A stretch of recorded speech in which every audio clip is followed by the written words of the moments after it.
என்கிட்ட ஒரு பொது ஒரு ஹேபிட் உண்டு. அந்த ஹேபிட் ரைட்டா ராங்கான்னு கூட தெரியாது. அந்த குளிக்கும் போது பாட்டு கேட்டுட்டு குளிக்கிற ஒரு ஹேபிட் உண்டு.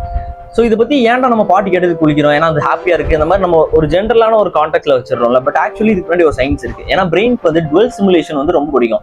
அதனாலதான் நல்லா யோசிச்சு பாத்தீங்கன்னா, நம்ம யோசிக்கணும் ஏதாவது ஒரு இடத்துல உட்காந்தா நம்மளால யோசிக்க முடியாது. கண்ட தாட்ஸ்லாம் வரும். ஆனா சும்மா எங்கேயாவது நடந்துட்டு இருங்க, இல்ல ஏதாவது ஒரு வேலையை பார்த்துட்டு இருக்கும்போது நம்ம பிரெயின் வந்து நிறைய யோசிச்சுட்டே இருக்கும், நிறைய சூப்பர் ஐடியாஸ் கொடுக்கும். இது மேக்ஸிமம் பாத்ரூம்ல நிறைய பேருக்கு நடக்கும். $1 பில்லியன் ஐடியாஸ்லாம் நமக்கு கிடைக்கும்ல, இதுதான் டுவெல் சிமுலேஷன் அப்படின்னு சொல்லுவாங்க. ஸோ நம்ம எல்லாருக்குமே தெரியும், நம்ம பிரெயினை பொறுத்த வரைக்கும் 2 பார்ட் உண்டு அப்படின்னு சொல்லிட்டு, ஒரு லெஃப்ட் சைடு ஒரு ரைட் சைடு அப்படின்னு சொல்லுவாங்கல்ல.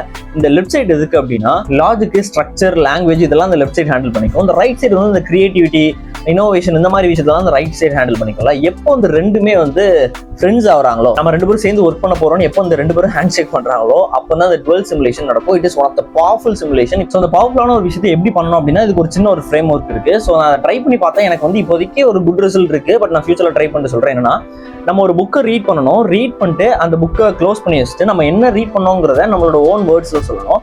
அதையே நம்ம திரும்ப ஒரு டயக்ராமா வரையணும். திரும்ப அந்த டயக்ராமை நம்ம ஒரு ஸ்டோரி லைனா கன்வெர்ட் பண்ணணும். அதான் இட்ஸ் சர்க்கிள் மாதிரி. ரீட் பண்ணுங்க, புக்கை க்ளோஸ் பண்ணுங்க, நீங்களே சொல்லுங்க, டயக்ராம் வரைங்க, ஸ்டோரி லைனா கன்வெர்ட் பண்ணுங்க. ஸோ இப்படி பண்ணீங்க அப்படின்னா இதுல வந்து ஸ்ட்ரக்சரான அந்த லாஜிக்கலான இன்ஃபர்மேஷன்ஸும் ஒரு சைடு இருக்கும், நமக்கு கிரியேட்டிவிட்டியும் ஒரு சைட்ஸ் இருக்கும். ஸோ இந்த ரெண்டையுமே நம்ம கம்பைன் பண்ணும்போது நமக்கு நிறைய நாலேஜ் கிடைக்கும் அப்படின்னு நினைக்கிறேன். ஸோ ட்ரை பண்ணி பார்த்து சொல்லுங்க.